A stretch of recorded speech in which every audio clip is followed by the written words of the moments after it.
No, it's like I don't want to draw attention to it.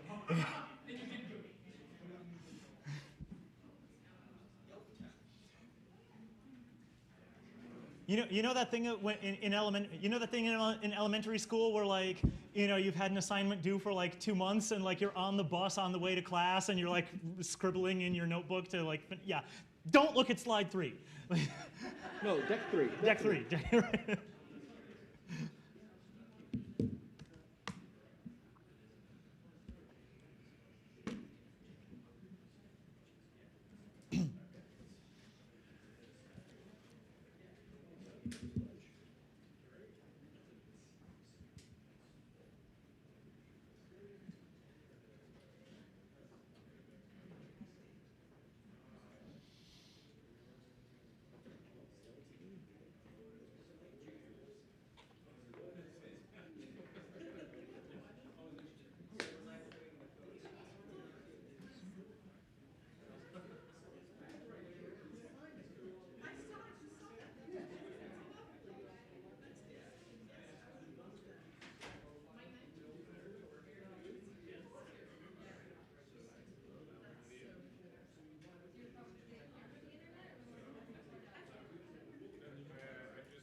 I'll be back in 1 minute.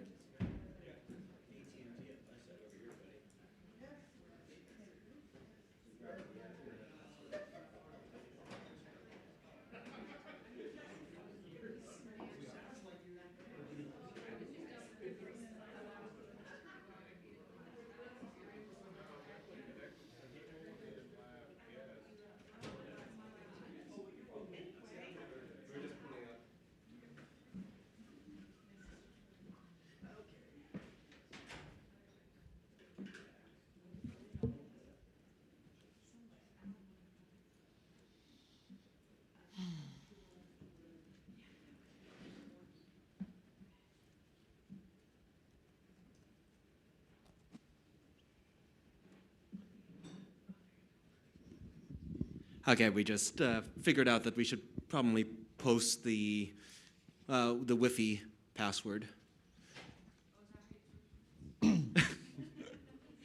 I follow this one YouTube channel hosted by a guy in Australia, and he insists on pronouncing, it's like a tech channel, but he insists on pronouncing it, the word Wi-Fi, which sounds a lot more fun.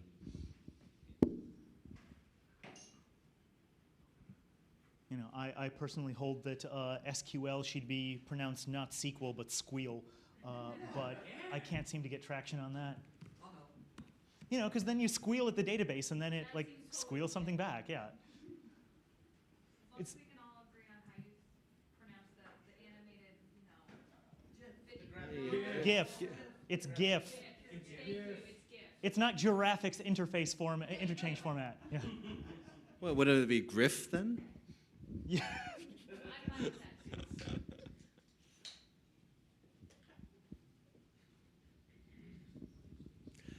Okay, so there were 2 announcemements. One is we do have these slides available at NLP. Don't look at deck 3. Yeah, nlp.yowtime.com /class.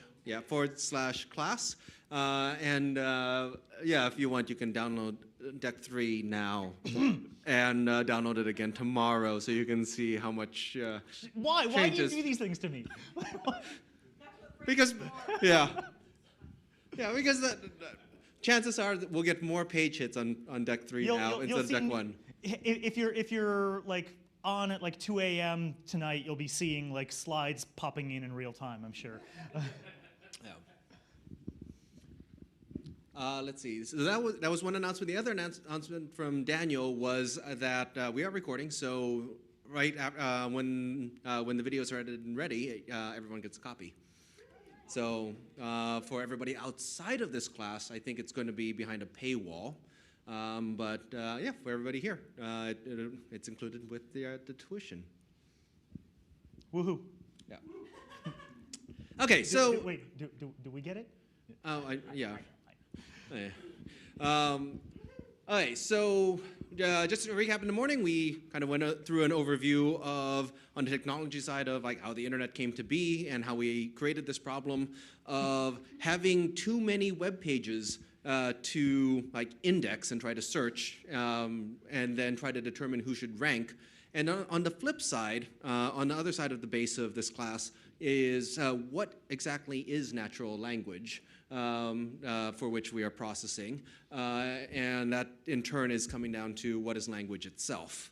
And so once we kind of get through those two and we blend the two halves, then we can start taking a look at where like search ranking results come from and how we'll be able to customize and like work with some of the companies in the room to hopefully come up with strategies for ranking. I like the framing that we've talked about the machine end of things and we've talked about the human end of things. And that's basically where we're at now. And I think that now is exactly where we're at the juncture where we can start talking about how the two merge. Wow, look at all these icons up here. Hi, guys. How many people know what the Turing test is without this slide? Actually, I expected more, honestly. Let's pass the talking ball around. Again, you know what? No, wait, come back. Okay, there. All right. Anybody want to give their 2 cents on the Turing test? No, you've talked a lot. Wait. Oh, it's true. You said enough. Just want to give somebody else in the class a chance. Put that box down now. Anyone? Yeah, sure. If I'm right, the Turing test is judging an AI-produced conversation versus a human conversation and trying to tell whether you can tell the difference? That's exactly right. And what does it mean to pass the Turing test? That I can't answer. All right. It means... Yes, exactly. Passing the Turing test is actually a criterion of a machine rather than a human. The Turing, so for those who don't know, Alan Turing is the father of modern computing. He, as a graduate student and young professor, developed all of the, basically all of the math that goes into what makes computers possible, and was responsible for building a machine called Colossus during World War II that broke the Nazi Enigma code.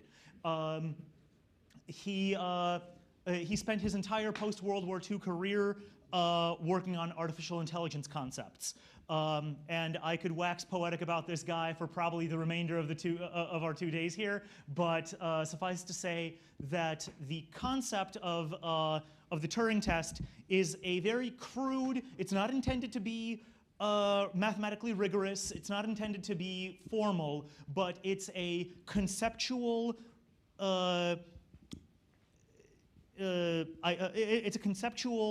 evaluation of the of how how a machine's computing power compares to that of a human. I'm just curious, how many people here saw The Imitation Game? Good one. And there's a fascinating observation there. It's like, okay, the bomb works, and the project to decrypt Enigma works. And so that created an interesting challenge for the British, because if all of a sudden you just started using the bomb on everything and you were able to decrypt all of Nazi transmissions and you knew exactly where they were going to... The bomb was the code name, for this code cracking machine. Yeah, and you could determine when and where every attack was going to be. Eventually, the Nazis would figure out that Enigma had been broken. So, which would then defeat all of your work in trying to decrypt their encryption device. And then you'd have to spend even more money to decrypt whatever the replacement for Enigma was. So the British actually chose to let certain attacks succeed and let many soldiers die just because saving them would have compromised the crack of the Enigma code. So this is where the first thought for the imitation game came from, which is very similar to the Turing test. Is how do we generate results? Like, even though we have this this way of decrypting the encrypted messages, what percentage of attacks must we allow through? So that in order that the Nazis cannot detect that we actually know anything. So I see your point. It's sort of the reverse of the Turing test almost. Like, the British need to continue, much like an AI trying to pass a Turing test has to act like it's human. The British had to act like they don't know what the Enigma cipher is actually. You see what I mean? You know what I mean? Yeah, and so in a very similar manner Aphasia. In a similar manner for the Turing test, if you ask the computer a very complicated, or if you ask the agent, not knowing whether it's human or artificial, like, what is the square root of 3079, and it just like gave you an answer immediately, a human would interpret that as like, yeah, that seems like a machine. I can't believe you stole my thunder, man. That was like that was point number 4 right here. Oh, it's been up on the Come screen. on. Yeah. Woo. All right. What we're so the Turing test is administered like this. You've got humans serving as a panel of judges.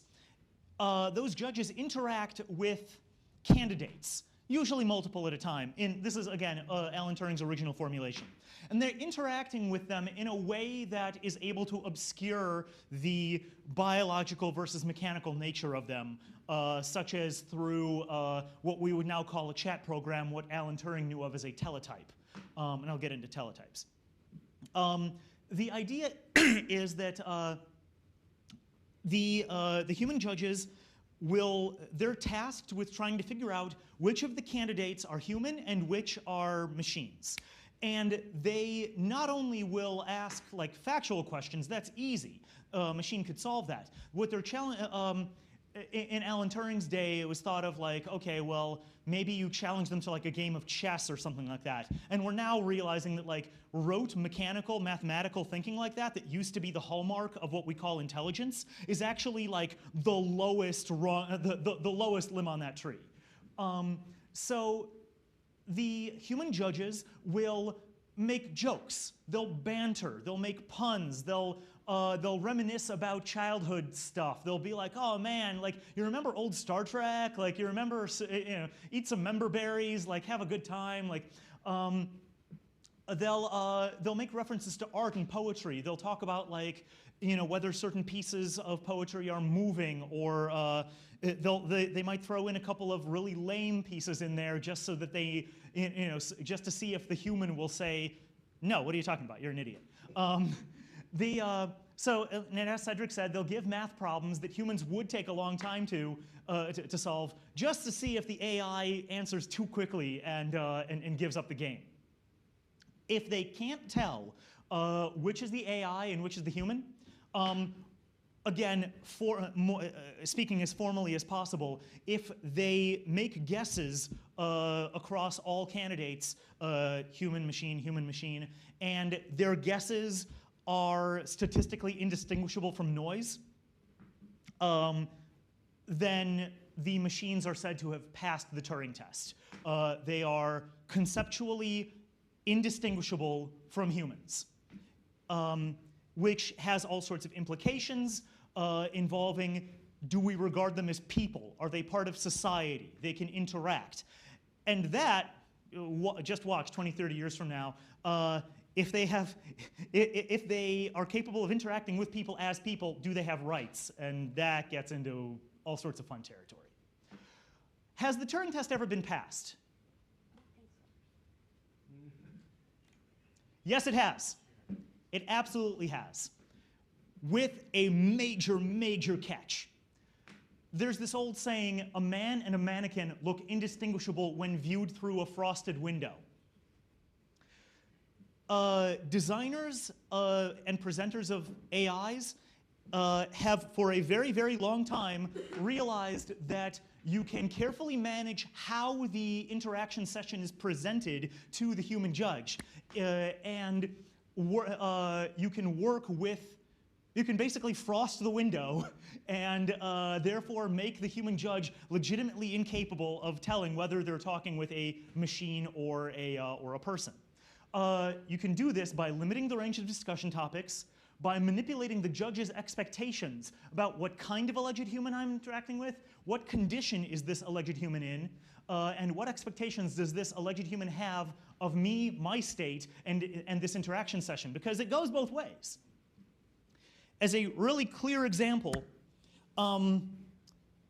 if you are in a chat room with a with another entity, and it simply never responds, ever. It just doesn't, you can type all you want to it.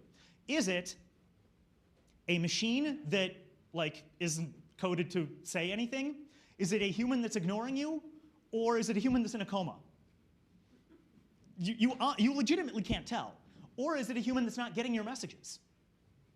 Is it a human that's getting your messages, but for technical reasons can't respond? Maybe their keyboard's broken. One of the best, did you want to? Yeah, here's an interesting question. If you go to many websites now, they have a little chat now feature. To some degree, some of the bots are good enough that it is. Dude, did you? I know, you get to that. It is almost as difficult to determine if the person or the agent on the other end is a real human being in India. I'm not going to say a Native American born speaker, what I'm saying is if you are speaking to a chatbot with properly timed delays, or you're speaking to somebody in a call center in India. How many of you have gotten a call from Emily the broken headset girl? Yeah.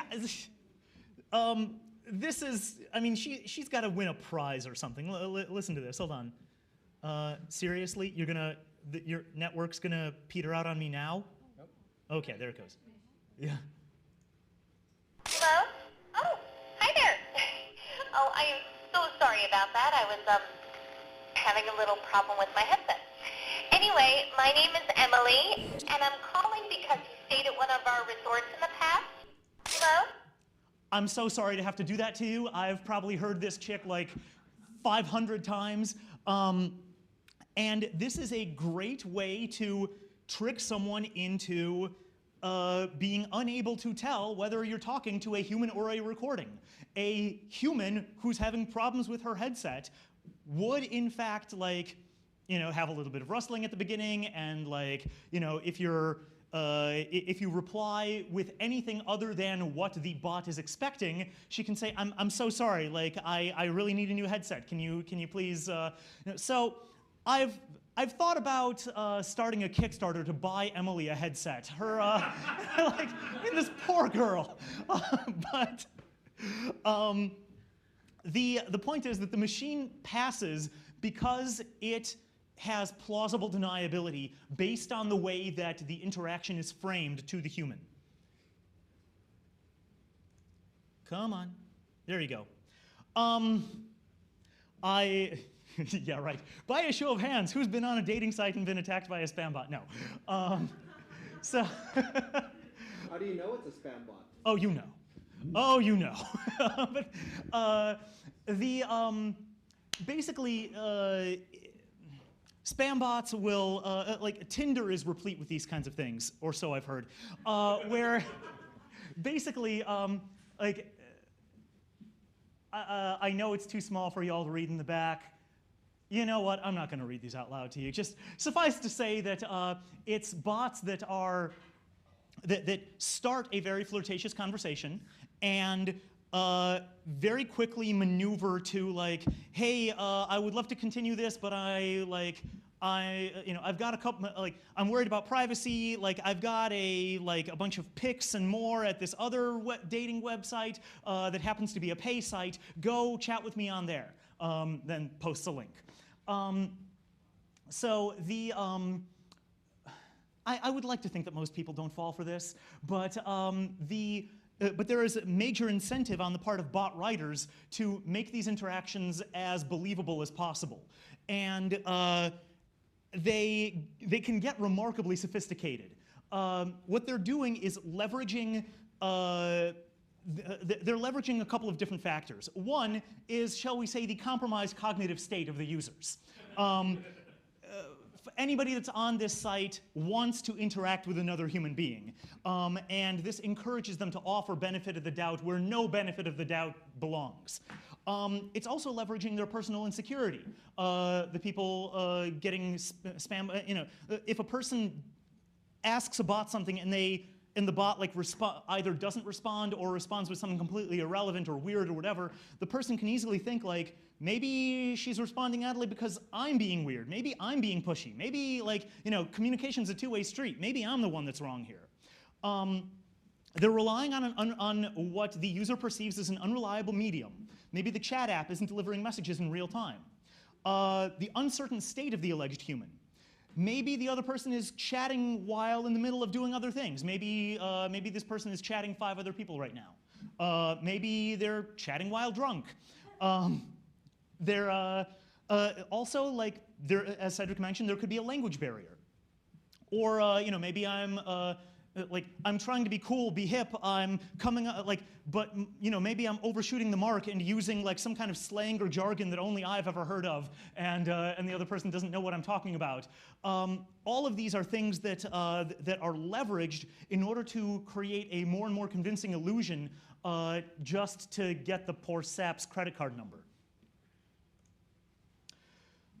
Cedric mentioned customer service chatbots, and these vary in sophistication. It really is a shame that I know those of you in the back, heck, probably those of you in the front can't read most of these, but it's really quite cool. Let's just put it this way: one of these is a chatbot that just completely failed. One of these is a chatbot that responds to has canned responses to pre-written commands, and makes no bones about it. They're what would you like to learn about? To see this menu again, type refresh, and the person does that. So this is a chatbot that is not pretending to be a human, but is but is making no but the human user is just fine with it that way. This one is a chatbot that is actually passing for a human being believably enough such that the human user doesn't care. This one actually is a human being, and I post this here because if you, I know y'all in the back can't see this, but if you look at the slide deck when you get a chance. Actually, Cedric, do you think it's worth the 2 Oh yeah, the upper right one for Amazon one? So this is what a conversation looks like when it's not a chatbot. Check this out. Chat, you are now connected to Amazon from Amazon.com. Price matching. Hi, Dwight. Just as a quick reminder, Amazon does not price match with other sellers. I'll be glad to help you with any other inquiry. Now, the chat line does not say the name of a customer support rep. The chat line address just says Amazon. So the guy says, wait, am I speaking to the actual Amazon? Yeah. My name is, name withheld. For some reason, the name tag is displayed as Amazon. Damn, I thought I had reached a whole new level of customer service. Someday, maybe I will reach that level of greatness and become the Amazon, but that's not today. I wish you well on your journey, young Amazonite. Thanks. I will fight hard on that journey to achieve power, riches, and godlike Amazon state. Could I help you with anything else, Dwight? Maybe you will one day control the fleet of Amazon drones. Just imagine. That would be awesome. I'll ride the Amazon Prime air fleet across the land and sea, and we'll conquer the world. I mean, yes, that would be nice. Like George Costanza, I'm going to end this convo on its high note. I don't even remember what I needed help with. Thank you, Amazon. You're welcome, Dwight. Leave now in peace. If you can write a bot that does that, you're going to make some money. The reason that companies deploy chatbots is because the customer service conversation domain for a lot of companies is small enough that you can capture all interactions with a relatively small number of words. and you can, like the small percentage of, like the times that you won't be able to handle whatever it is that the customer needs are the few times that you actually need to escalate to a real human being. Most of the time, when a customer calls or chats with customer service, what they want is information about ordering, checking the statuses of deliveries, reporting common problems, and checking their account balances. There's not a lot else. And all of that can be captured with a remarkably small vocabulary that follows some remarkably predictable question patterns. I should add that the interfaces for the chat agent side are getting a lot more sophisticated. So now you have augmented humans, where somebody searches for price matching, and the rote response to that search or anything dealing with price matching will come in so that an agent can just tap to send a response instead of having to type it. Yeah, you're basically dealing with both, you know, a sort of a human-machine cyborg creature thing, which is pretty cool. Let's talk about the original chatbot. Let's talk about the first chatbot ever written. 1966. At the MIT Media Lab, a guy named Joseph Weizenbaum wants to demonstrate, has already heard about like how computers are intended to someday be like digital minds, and like I guess Lost in Space is on TV, and like, you know, there's this whole idea that like in the future like robots will achieve the level of humans and blah blah blah, right? So he wanted to demonstrate the silliness of the idea that you could chat with a machine. And in demonstrating, his attempt to demonstrate how silly it is failed miserably. He built a chatbot that works on a machine called a teletype. Now, has anybody ever actually used a teletype in this? Wow, I was not expecting that. It's a typewriter. You know what? Can you explain what a teletype is? Pass the. So for me, being in radio back in the early days, not the Marconi days, but a little later than that, but we would get our news off the teletype. So it would automatically tell, it would be connected with news services and Associated Press, for example, and the teletype machine would type the news, and we would tear the news off and read it from the teletype. So that was my experience with the teletype. So what? Yeah. When I was in high school, our first computer was a digital PDP-8L, but had 8K of smoke and memory in it. And we used to program it with a teletype where we'd key the stuff in and then remember it with paper tape. And then we had all these milk cartons on the wall for the different programs we'd run. We'd pull it off, run that program, and we used the teletype. It was awesome. So yeah, the teletype is like, there is no screen on this computer. It's just basically a typewriter hooked to motors that swing the little letter arms at the paper, and you read the machine's output on this paper. Good times. So what Weizenbaum built was a chatbot that mimics what's called a Rogerian psychotherapist. This is a school of psychotherapy, a philosophical approach to psychotherapy that involves the therapist doing as little as possible, basically. The theory is that the therapist should be an enabler for the patient to work through their own problems in a supportive and non-judgmental context. As far as I know, this is not a widely practiced or respected school today. It could be, like, I could be wrong about that, but it had sort of its cliche heyday in the 60s, but I don't know. Anyway, as the story goes, when Weizenbaum left his secretary alone with the freshly finished program, he came back to find her huddled over the keyboard, spilling all of her deepest, darkest secrets to this machine. And the modern day port of ELIZA uses a conversation that Weizenbaum not so ethically swiped from the rolls of her session with the machine.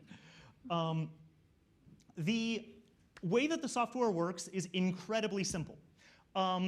It works entirely by canned responses and search and replace. So whenever you type, so it prompts you with, what can I help you with today?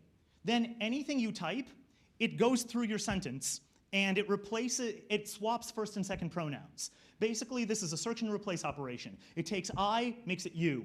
Takes, mine, makes it yours.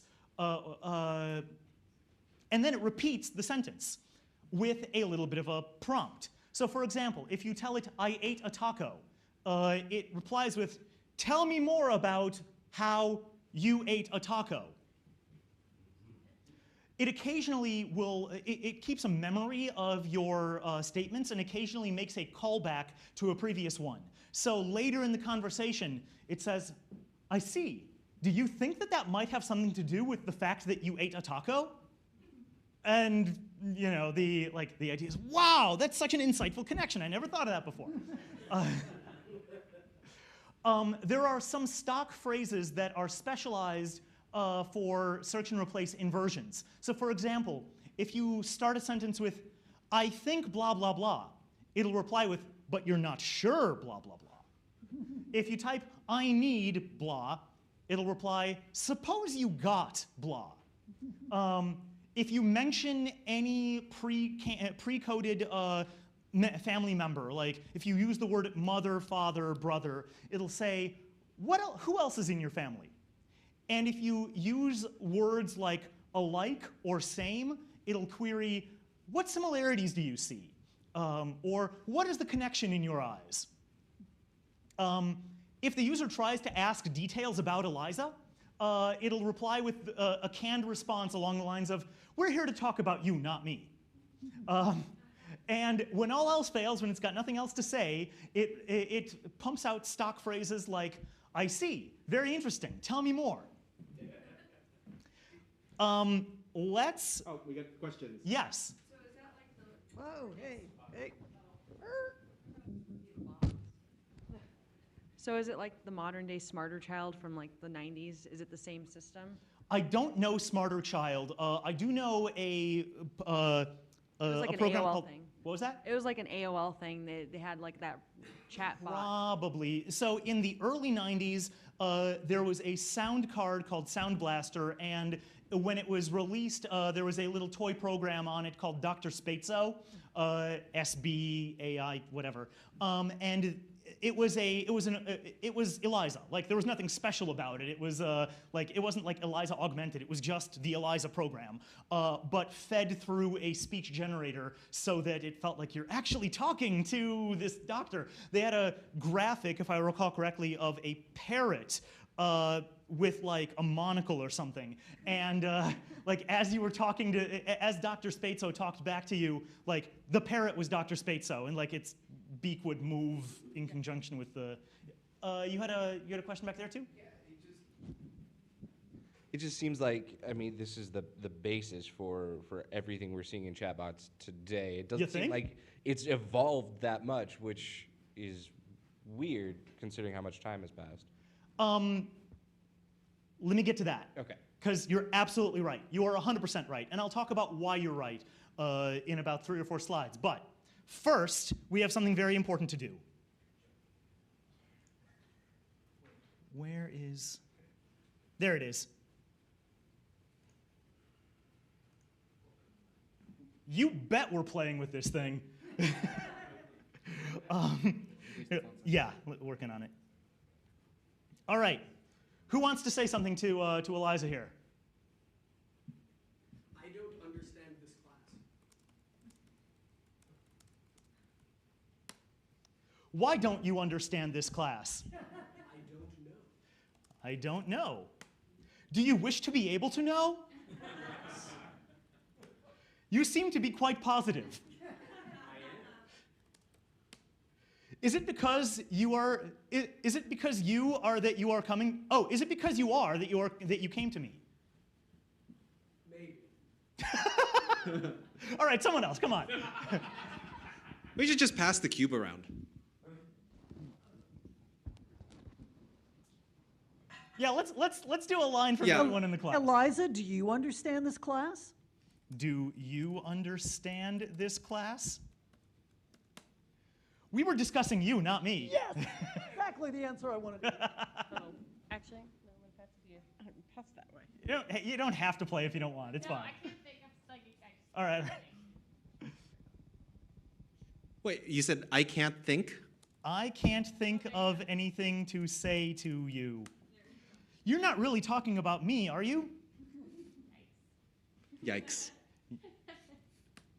What does that suggest to you? All right. Richie? That I'm confused. That I'm confused. Do you believe it is normal to be confused? I think it's time to put this away. What do you all think? For me, yeah. Why? Why? Why? Come on. All right.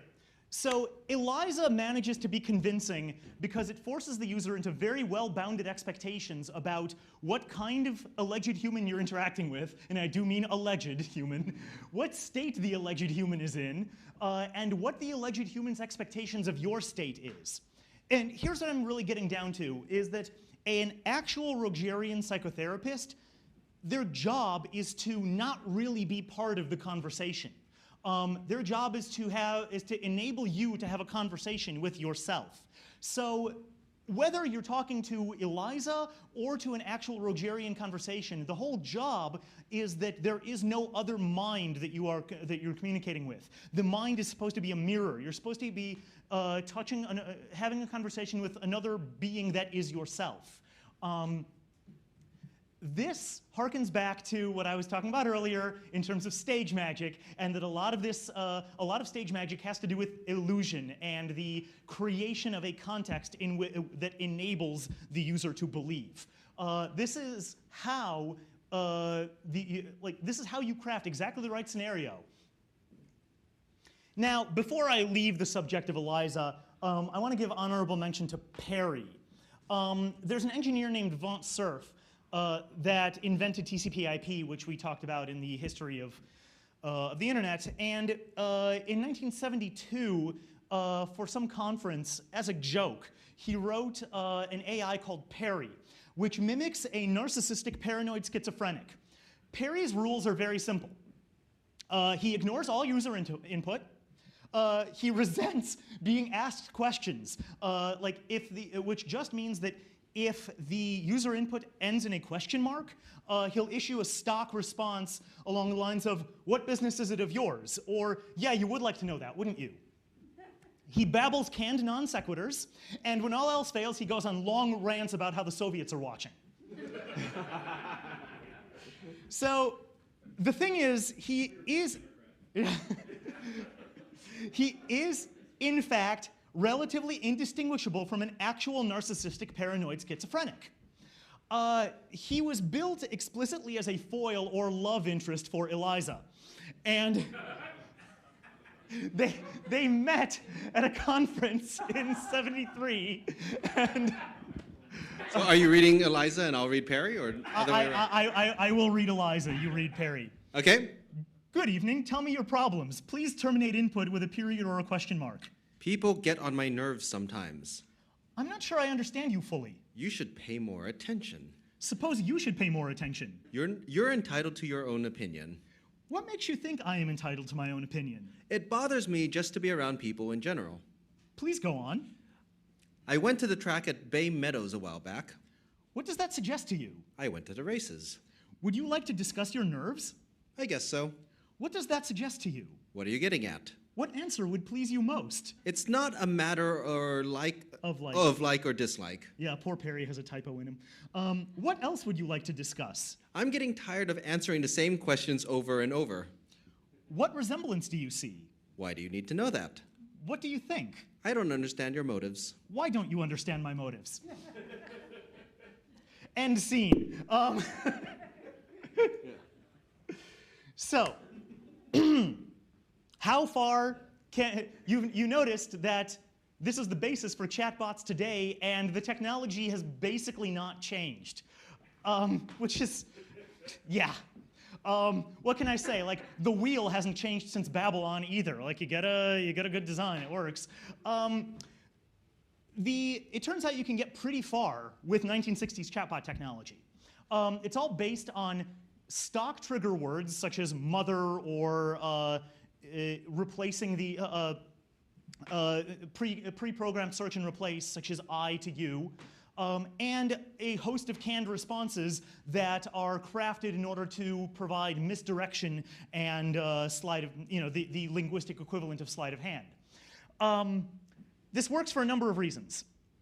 The biggest one being the 80-20 principle, the Pareto principle, which I'm sure I presume has been talked about so many times in these classes. Yeah, the English consists.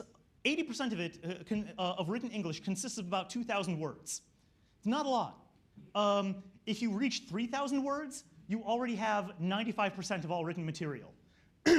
For perspective, the average 6-year-old child knows 2,600 words. So an average 6-year-old child is already between 80 and 95% already comprehends and can produce about between 80 and 95% of written English material. This goes up dramatically in confined subject domains, such as customer service, or banking transactions, for example, where almost all discourse consists of a tiny number of words, often less than 500.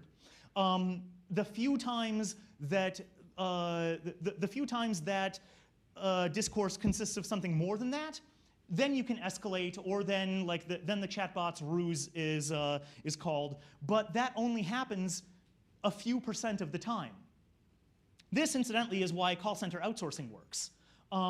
The folks that you're calling don't need to speak great English. They just need to speak enough to get the job done within a very limited domain, and that's entirely sufficient. Handles 95 to 99% of the cases. To wit. Me llamo es Brian. Let's see. Nosotros. Come on. Me llamo es Brian. Let's see. Nosotros queremos. Stop. Me llamo es Brian. We heard that part. Let's see. Nosotros queremos ir con ustedes. Yeah, that was pretty good. But actually, when you said me llamo es Brian, you don't need the ace. Just me llamo Brian.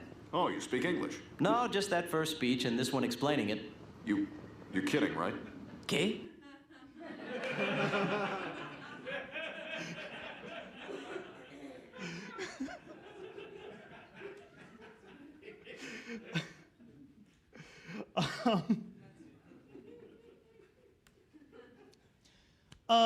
Who here reads XKCD? I know you guys do. That's obvious. So, Randall Munroe. Anyone know who Randall Munroe is?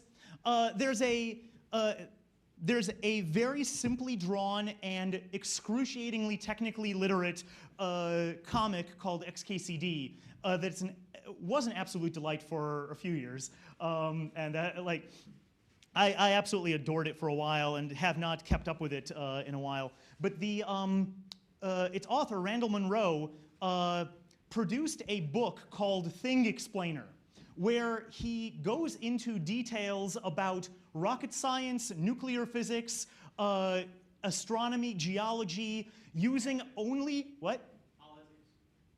I haven't read the book, but I'm sure. Using only the 1,000 most common words from the English language. Again, putting things in perspective, an average 6-year-old has 2,600 words to their vocabulary. So this is roughly the speaking level of a kindergartner, correctly and accurately explaining graduate-level nuclear physics. I do have a link to Thing Explainer on here, and I'll put it on, those of you that have access to the slides can follow it. I'll also put a link on, on the class resource website, because it's cool. Yeah, just for, it comes from, the whole thing, the whole idea behind Thing Explainer comes from a comic he did explaining the Saturn V rocket, the machine that flew to the moon. U.S. space team's Upgoer 5. The only flying space car that's taken anyone to another world. Explained using only the 1,000 words people use the most often. 1,000 isn't part of the top 1,000 words. This part up here is thing to control which direction the escaping people go. This part is thing to help people escape really fast if there's a problem and everything is on fire, so they decide not to go into space. This is the people box. This portion right here is the part that flies around the other world and comes back home with the people in it and falls into the water. This is the part that goes along to give people air, water, computers, and stuff. It comes back home with them, but burns up without landing. Hold on. Part that stays on the other world, it's still there. Part that flies down to the other world with 2 people inside, that's the lander. And this is only the top third of the picture. I couldn't fit the rest in. But you know, he's got like the nozzles, and he calls them, this is where the fire comes out. And I think my favorite is, so it's got tanks of liquid oxygen and liquid hydrogen. And the liquid oxygen is labeled the part of this is filled with the kind of air that is air. It is squeezed so that it is like water. And the part with hydrogen is something like this is filled with the kind of air that is very light and once had a big problem because it caught on fire and somebody screamed, "Oh, the people." Yeah. Helium is described as funny voice air. Yeah. And there's a second tank for more funny voice air. So if there's one thing that's worth this digression, it's that it's utterly uncanny what you can do with just 1,000 words. And if there's a second point, is that Randall Munroe's kind of awesome.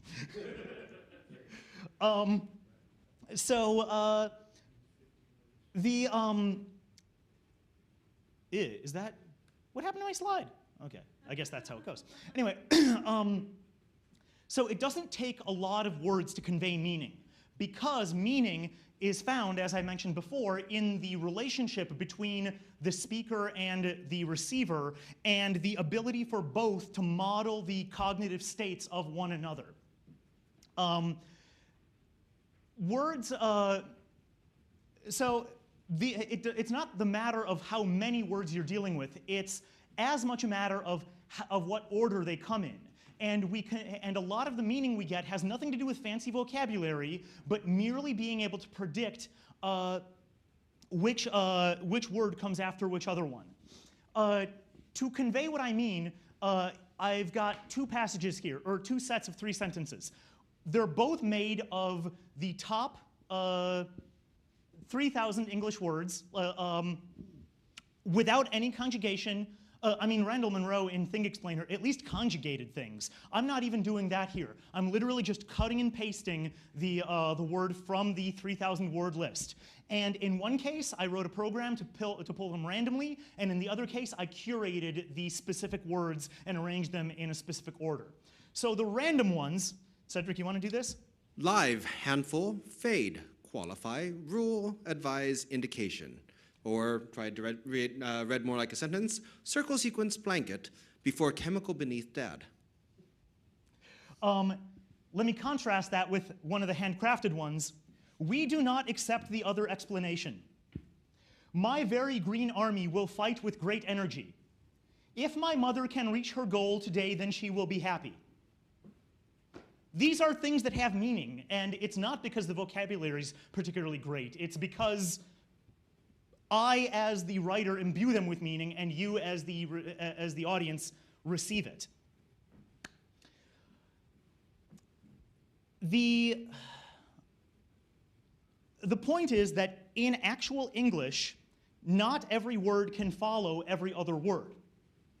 Each word you say constrains your options for the next word you say. Otherwise, you're just speaking gibberish per live, handful, fade, quality, and so on.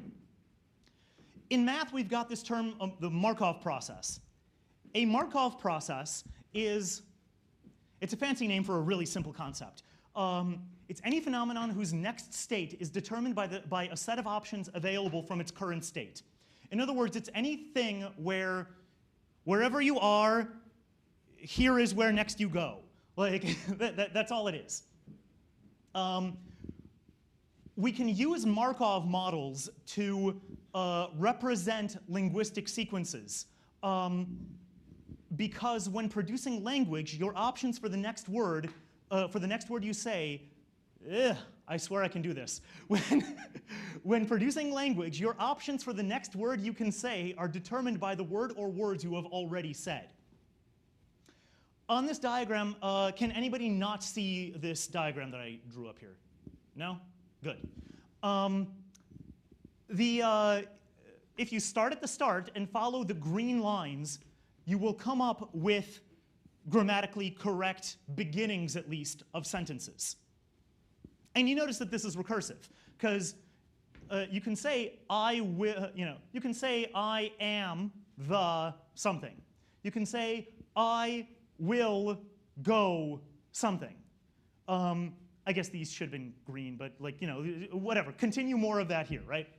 You can also say I will have to go to, and so on. Yeah, this you can think of a Markov process kind of like a board game, where no matter what box you're in, the next box is determined by the roll of a dice. So if I let's say I roll between a 1 and let's say two die. I roll between 1 and 3, or roll between 2 and 4. I step to the left. If I roll between 5 and 10, I'll step to the center. And if I roll an 11 or 12, I step to the right.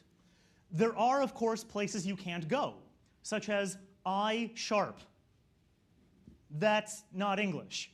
I because. I the. I have go. Nope. So there are paths that make sense, and there are paths that don't. And so we can think of them as an either or. In actual practice, it's more a matter of probabilities.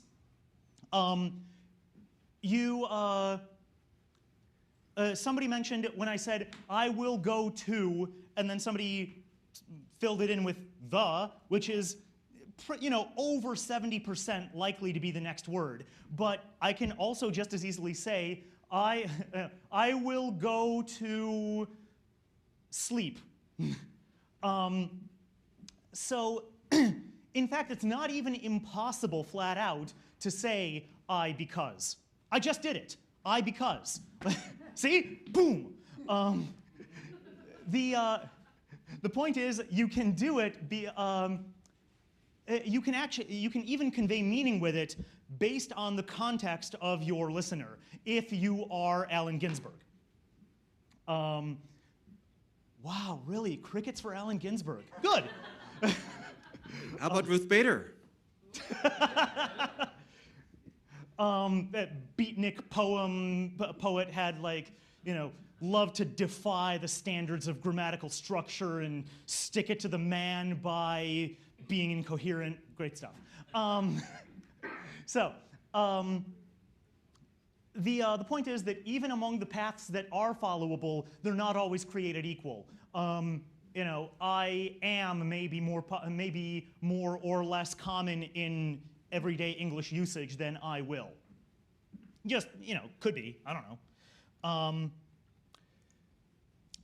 So you can theoretically build a Markov process to represent the English language, sort of. even a small subset of it, you can still be relatively expressive with, as Randall Munroe demonstrated.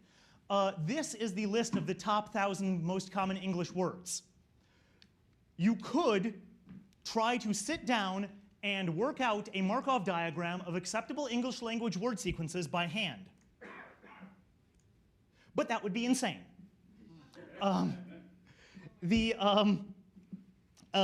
Would it necessarily be any more insane than these two guys deciding to document every website on the internet? I mean, that's actually a really good question. This 1,000 words, like maybe you could break them up across a team of grad students and pay them to work for 6 months. I'm not saying it can't be done, but there are better ways.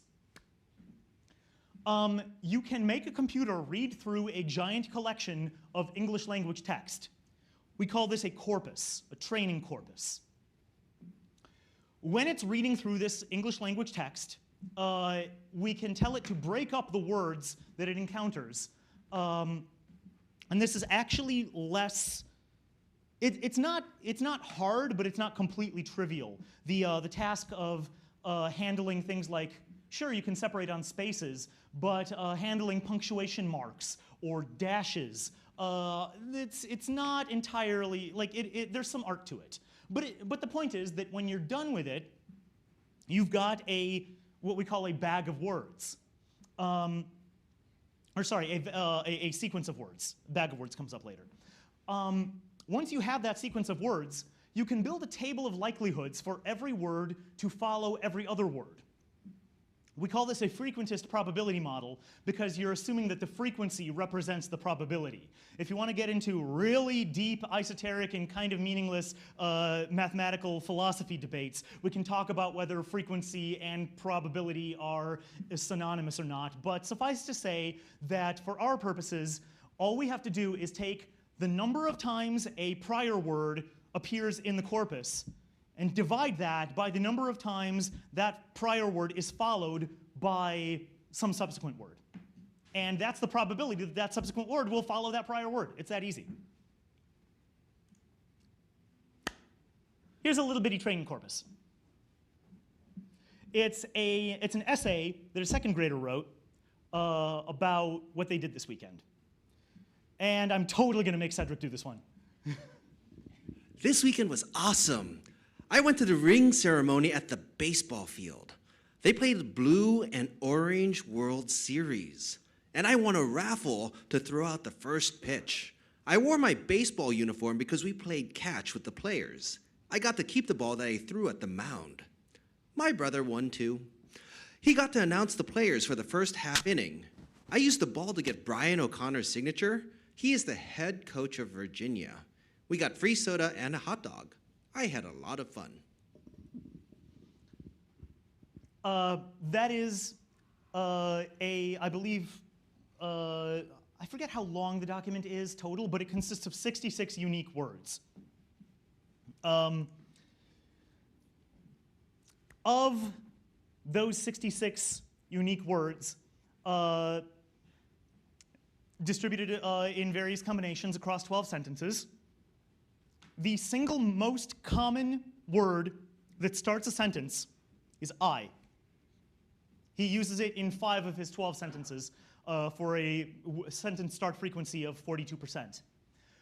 I don't know who this kid is. He's out there somewhere. I don't know if he's all grown up and horrified that we're using his essay as a training tool. But if you're out there, thank you. The second most common word is he, for a sentence start frequency of 42%. All the others he only uses once: and, my, they, this, and we. So that tells us what word follows sentence start. So we can go through each one of these 66 words and see what word follows it in exactly the same manner. For example, if most of his sentences start with I, here's I. What follows I? Well, he uses the word I 7 different times in his document, and his counts are just once a piece. Like he uses the word got, had, through, used, won, wore, and went. So there's a nice uniform distribution for what follows the word I across these 7 options. Excuse me. Got is used 3 times.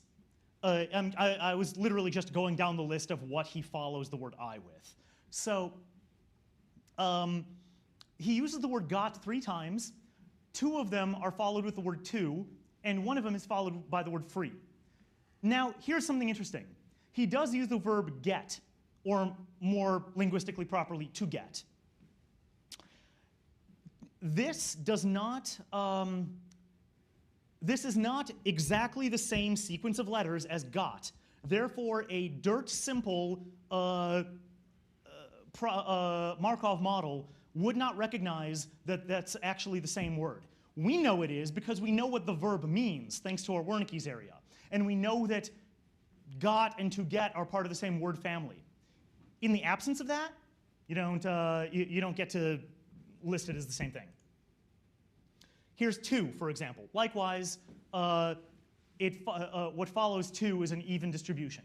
Now, I'm not actually going to do this for all 66 words, because I already did. Give it a minute. This is a spreadsheet of, I don't expect you guys to actually be able to read these numbers, but over here is a prompt word, and over here is the word that follows the prompt word. The numbers are the percentage of time that this word follows this word. Thank you, Cedric.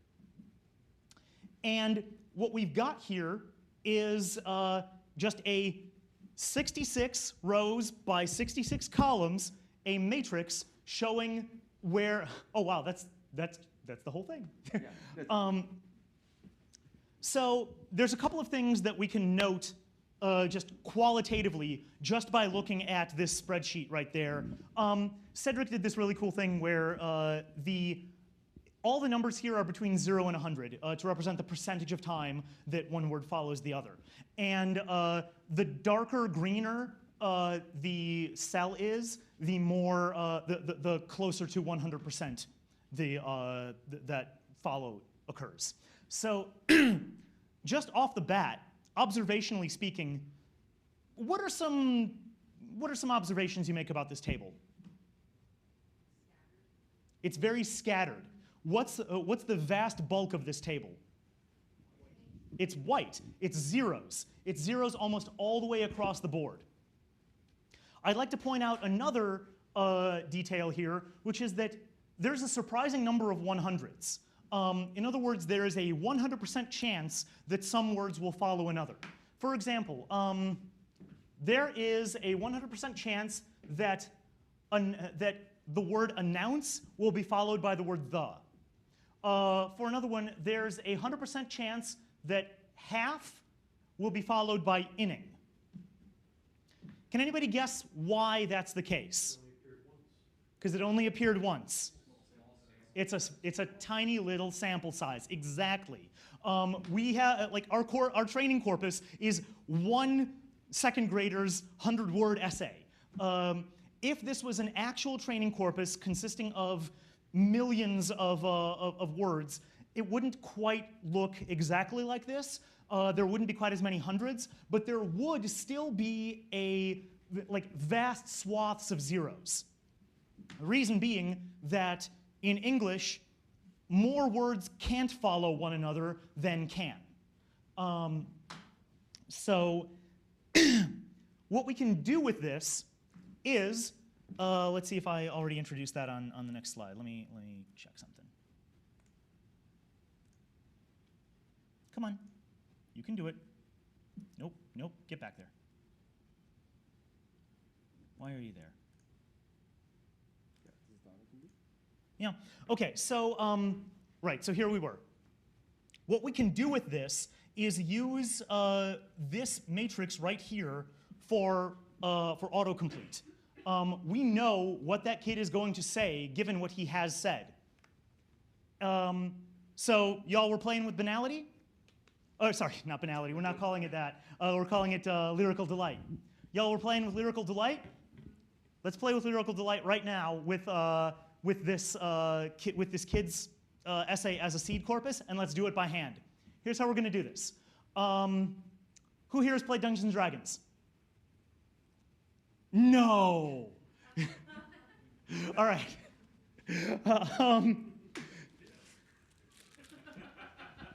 One moment. Hey, Chris, we'll need you up here. Yes. Do you know what these are? Oh, yeah. Yep, D10s. 10-sided dice. All right. Specifically percentile dice. They are indeed percentile dice. What we're going to do is this. We're going to start at the start row, and we're going to roll a percentage, and that percentage will tell us which word will follow the start of a hypothetical sentence that we're going to generate. And we're going to keep track of it, of our results. Where did word go? Right there. Okay. We're going to keep track of our results right here. Okay, so, Chris, was it? Yeah. Thank you for coming up here. You're welcome.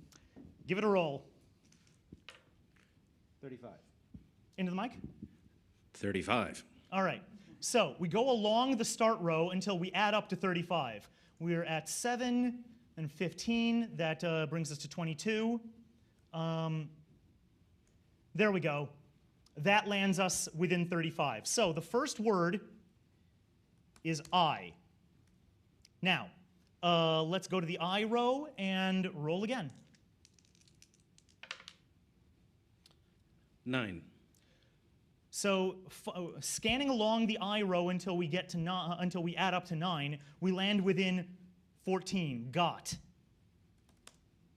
All right. So now got is our current word. Go for it. 93. 93. So we go past 33. Past, oh, there we go. We land in 66, which is under the column 2. So 2. The next, let's see. So 2 is our current. Yes. There we go. 30. 30. So we're at 20 and 20 right there. Get. Roll it. 49. Get to there's only one word that ever follows the word get, and that's Brian. And from there, it's actually pretty deterministic, because Brian only is ever followed by somethings. O'Connor? O'Connor, I think so. And then signature. And so you produce a sentence that was not in the original corpus and was created with no meaning behind it, no mind like trying to convey a concept, and yet is grammatically correct and does in fact mean something to the reader. If we can do this a whole bunch of times, but I think unless y'all really want to, I went ahead and generated a few of these myself. Thanks, Chris. Yes, thank you, Chris.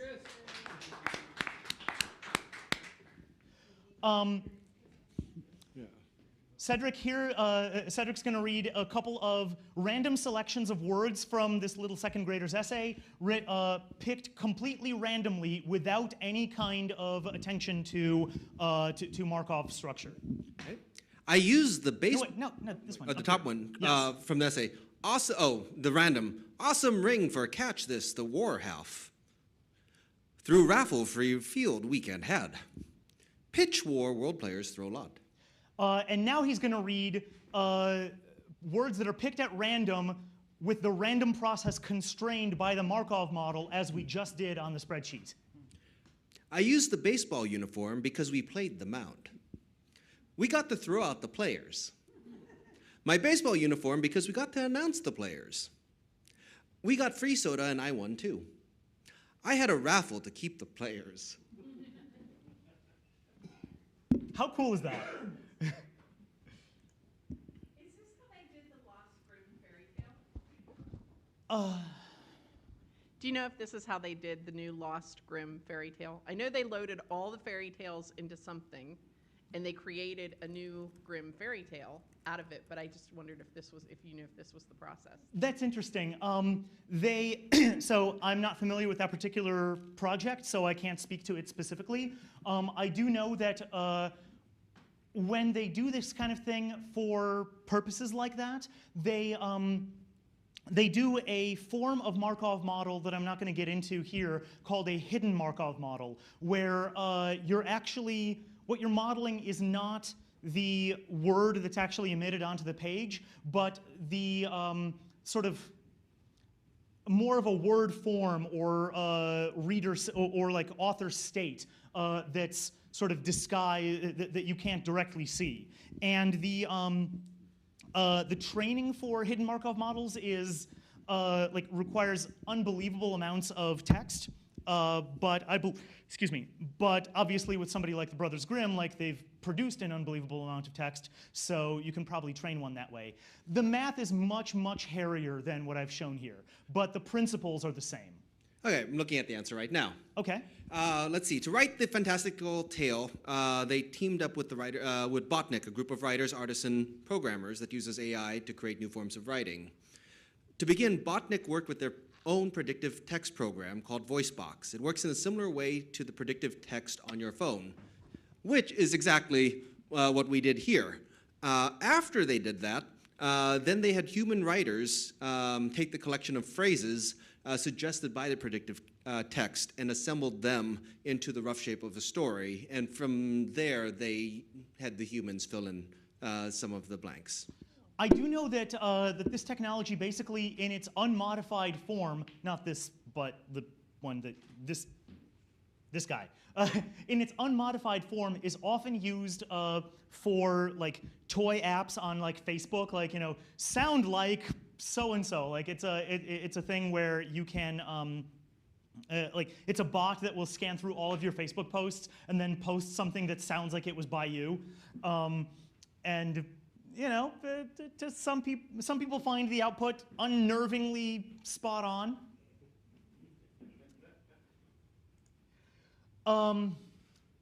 What we've shown so far is a Markov model with one word of look back.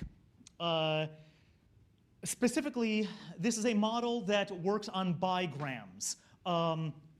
We'll talk about this in more detail in a bit, but it basically means that you're dealing with two words at a time: the word that just came out and the word that's gonna come out. This is already enough to provide some surprisingly good context and surprisingly good results, as we saw in producing that kid's snippets of sentences from that kid's essay. But it's not really enough to model most of it, even the superficial richness of English.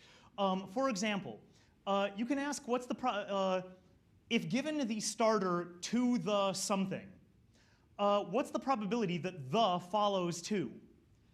And the question is, the fact is, it depends. We can say, I will go to the store, but if your previous word is, let's say, so go to can be followed by the. Have to cannot. You cannot say, I have to the English of learnings at. It's, much like the red lines on that Markov model, you can't get there from here. This is because in English, the word to is used both as a preposition, such as to infinity or to the barricades, and also as an infinitive helper: to sleep, perchance to dream. And the reason for that is because English isn't really a language. It's three languages stacked on top of one another wearing a trench coat.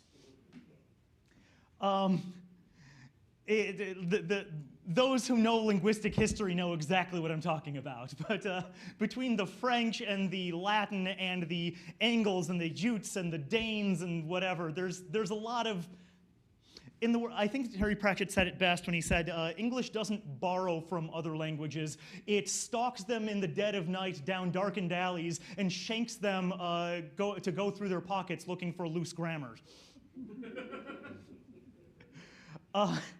So, therefore, providing multiple words worth of context may considerably improve results. This is where we get into n-grams. Like I said, we talked about bigrams. Well, where we're dealing with 2 words, well, we can deal with multiple words at a time, where the number of words we're dealing with is just n. So it's a rolling window of context. So for example, the little Billy's, or whatever his name is, first sentence, I went to the ring ceremony at the baseball field. You can break this up into trigrams. I went to the ring ceremony, and so on and so forth. You just advance your 3-word window 1 word at a time. If you're trying to learn predictive text, like if you're trying to write an autocomplete app, for example, then if you set n too low, then the language will look more chaotic than it actually is. You won't be able to capture the difference between go to and have to, for example. If you set n too high, then what happens is your language model gets over-specialized.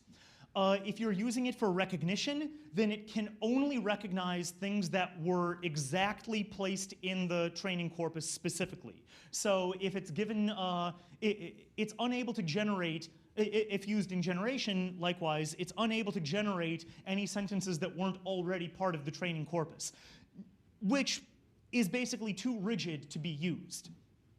Most modern statistical language modeling is based on trigrams, which are just where n equals 3. In practice, a trigram table looks exactly like the bigram spreadsheet that I showed you before, only instead of 1 prompt column, there are 2. So basically, this is just instead of 66 rows, you've got 66 times 66 rows. And they just, it's every possible combination of words. Now, when used in the real world, what are we talking about? English has, let's say you even want to do let's say like a limited subset of English. You've got 3,000 words, so you would have 3,000 times 3,000 number of rows, and then 3,000 number of columns. Sounds like a lot of data, but remember when we were talking about the history of the internet and how unfathomable it was that you could run an automated all-text scanner to just index all pages on the internet based on what words are contained in them. How this was possible because of these remarkable breakthrough technologies like 100-megabyte hard drives and 8-megabyte RAM machines. This sounds like a lot of data to us because we don't want to actually deal with spreadsheets that are this big, but it's not as much data to a computer as you might think. Yeah, and also you don't store all the 0 values. Correct. I'm showing a very expanded, uncompressed, not particularly manageable data structure here. In the real world, we would never write it this way, but it's useful for showing. Now, what are trigrams in the real world actually used for? A lot of things. It's actually amazing how much you can get done just with trigram analysis. Obviously, there's autocomplete. They're surprisingly useful for text summarization. If you feed an entire article through a trigram model like this, then it'll tend to produce sentences that are the most salient to that article. So there's been research to use it for text summarization. It's useful for detecting authorship. If you take a corpus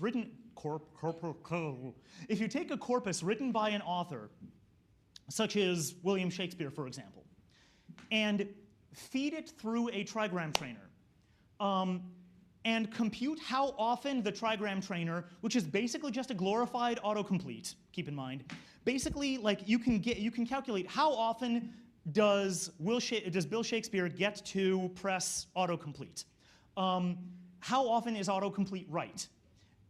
You get a certain percentage of performance for that author. If you then test a new piece of text that you've never seen before against that trigram model, you can calculate how frequently the trigram model correctly predicts the next word in that text as it goes along. If the rate at which it can predict the new document is approximately the same as the rate at which it can predict the author's original corpus, then the text was probably written by either the original author or a very good imitator. This is used. This technique, along with others, is used, for example, in plagiarism detection, in copyright infringement cases, in patent searches, for example, the CIA uses it to verify whether or not terrorist groups authentically wrote some ransom note or something. And they use other stuff too, but this is the basis of a lot of this, of a lot of that technology. Inverted, you can also use this for topic and tone transition. For example, so in other words, if you take a corpus of sci-fi and you train a trigram model on it, then the trigram model will be able to predict the next word that comes in sci-fi with a certain frequency, and then you feed it Jane Austen. Its recognition frequency is going to drop precipitously, and then you know that you're dealing with a document that's outside of the corpus that it was trained on. And of course, as we've seen, it's great for detecting delightful surprises in song lyrics. Yeah, what's up? Break soon? Oh yeah, we are getting up to break time, aren't we? Oh, yeah. Yes, this is a perfect time for a break, and then we'll come back with grammar structure things. 3 songs. 3 songs.